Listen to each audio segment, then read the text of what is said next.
Namaskar friends, welcome to today's session of NEET admission Faridabad. So in this video we'll discuss about that is there any chance of getting 0 percentile, cut off 0 percentile in 2024 or not. So before starting today's video, I would suggest you please subscribe the channel so that you receive all the notification updates and counseling related videos on time. If you want to avail our paid services for counseling, you can do that. You can contact us on the given number. You can WhatsApp your query. You can write down your expected marks and whatever query you are having, you can ask us. I will try to answer all your queries. And then if you are interested, you can take our paid services. Now coming back to our today's topic.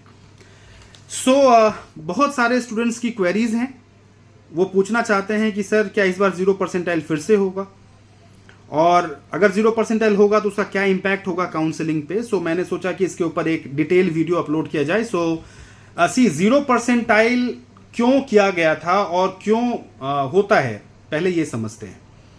0 percentile इसलिए किया गया था because non clinical जो branches हैं हर साल उनमें काफ़ी मात्रा में सीट्स वैकेंट रह जाती थी, और पार्लियामेंट में भी ये मुद्दा उठाया गया कि भाई अगर आपके पास में सीटें वैकेंट रह जाती हैं तो आप बच्चों को क्वालिफाई क्यों नहीं करते हैं, ज़्यादा बच्चों को, कि वो उन सीट्स को ले सकें.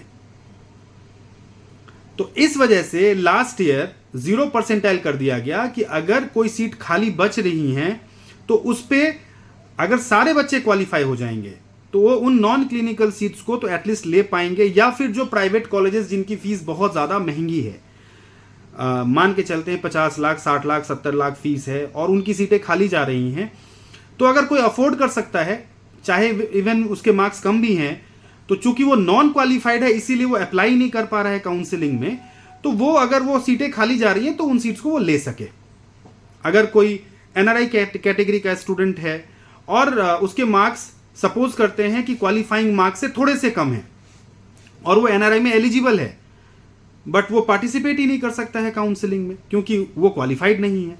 सो इस वजह से परसेंटाइल को डाउन किया गया, बिकॉज नॉन क्लिनिकल की आधी सीट्स खाली चली जाती थी. एनाटॉमी, फिजियोलॉजी, बायोकेमिस्ट्री, इनकी सीट्स वैकेंट चली जाती थी बहुत ज़्यादा मात्रा में.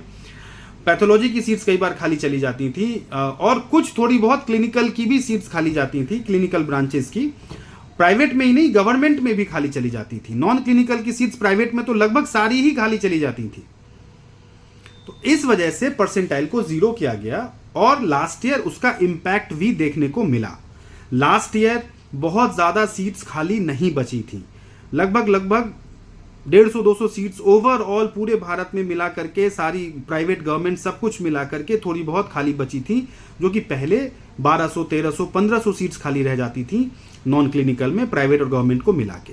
सो उसका इम्पैक्ट लास्ट ईयर देखने को मिला था, and that is why we are thinking कि as because last year we have seen the impact, I think that this year in 2024 also there will be an impact. उसका जो है impact रहेगा, और 0 परसेंटाइल करने के लिए ये लोग फिर से ज़रूर सोचेंगे. एक पॉइंट तो ये है. दूसरा पॉइंट ये है कि अगर ये 0 परसेंटाइल नहीं करेंगे इस बार, तो बहुत सारे क्वेश्चन से राइज हो जाएंगे कि आपने लास्ट ईयर क्यों किया था और इस साल क्यों नहीं कर रहे हैं. ये क्वेश्चन राइज होगा. तो क्या आपने लास्ट ईयर कुछ अपने फायदे के लिए किया था, क्या आपका कुछ फायदा था जिसकी वजह से आपने लास्ट ईयर कर दिया और इस साल नहीं कर रहे हैं. सो मुझे लगता है कि कम से कम इस साल तो 0 परसेंटाइल ज़रूर होना चाहिए, एंड 0 परसेंटाइल ये फिर से करने की सोचेंगे. हाँ, अगर राउंड 1 में या राउंड 2 की काउंसलिंग में नॉन क्लिनिकल की मैक्सिमम सीटें भर जाती हैं और उन्हें लगता है कि 0 परसेंटाइल करने की ज़रूरत नहीं है, नॉन क्लिनिकल की सीट्स 80% फुल हो गई हैं, इन दैट केस हो सकता है वो 15% या 20% परसेंटाइल को डाउन करें. बट 99% चांसेस इस बार भी हैं कि वो परसेंटाइल को 0 करें. So those students who are thinking about this particular thing, जिनके दिमाग में ये चीज़ें चल रही हैं कि 0 परसेंटाइल होगा या नहीं होगा, तो चांसेस आप यही मान के चलिए कि 0 परसेंटाइल होने की संभावना है. अब बात करते हैं कि इसका इम्पैक्ट क्या होगा. अगर 0 परसेंटाइल आता है तो उसका क्या इम्पैक्ट पड़ेगा काउंसलिंग पे. सो मैं आप लोगों को यह चीज़ क्लियर कर देना चाहता हूं कि इसका इम्पैक्ट जो अच्छे रैंक वाले स्टूडेंट्स हैं, those who are having very good ranks, all India rank 10,000, 15,000, 20,000, या प्राइवेट के लिए अगर कोई जा रहा है तो 40,000, 50,000, 60,000, इन रैंक वाले स्टूडेंट्स को इसका कोई इम्पैक्ट देखने को नहीं मिलेगा. बट जिनकी रैंक 80,000 है, जिनकी रैंक 90,000 है, जिनकी रैंक 1 लाख है और जो जस्ट क्वालिफाइड हैं, उन स्टूडेंट्स को इसका इम्पैक्ट देखने को मिलेगा। और वो ये देखने को मिलेगा कि जो प्राइवेट कॉलेजेस हैं, पहले अगर उनकी सीटें नहीं भरती थी तो वो फीस को थोड़ा बहुत नेगोशिएट करते थे, जिनकी फीस बहुत ज़्यादा है वो नेगोशिएट करते थे। बट अब उनको पता चल जाएगा कि भाई हमारी सीट तो फिल हो ही जानी है, बिकॉज परसेंटाइल 0 होगा तो सारे आ जाएंगे, तो हमारी सीट्स तो फुल हो जानी है, तो फिर वो अपनी फीस को नेगोशिएट नहीं करेंगे। तो those who are keen to take admission in private और deemed universities and those who are just qualified who are going for private colleges and deemed university in high budget, so उनके लिए ये थोड़ा सा bad news होगा अगर 0 percentile होता है तो, बिकॉज फीस नेगोशिएट नहीं होंगी, फीस कॉलेज वाले कम नहीं करेंगे, उनकी मनमानी चलेगी और वो आपसे जितनी उनकी फीस है वही आपसे चार्ज करेंगे।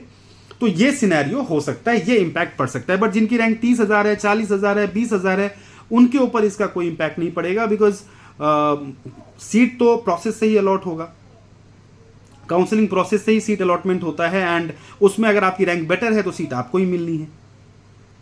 तो इन कैंडिडेट्स के ऊपर इसका कोई इंपैक्ट नहीं पड़ेगा।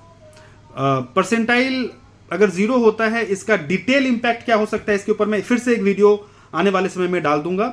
बाकी ये वीडियो काफी लंबा ऑलरेडी हो चुका है, सो इस वीडियो में इतना ही। और भी इस तरह के वीडियोस लाते रहेंगे। काउंसलिंग रिलेटेड कोई भी क्वेरी हो, इस नंबर पे आप संपर्क करके बातचीत कर सकते हैं या व्हाट्सएप करके आप डिटेल्स ले सकते हैं। नमस्कार।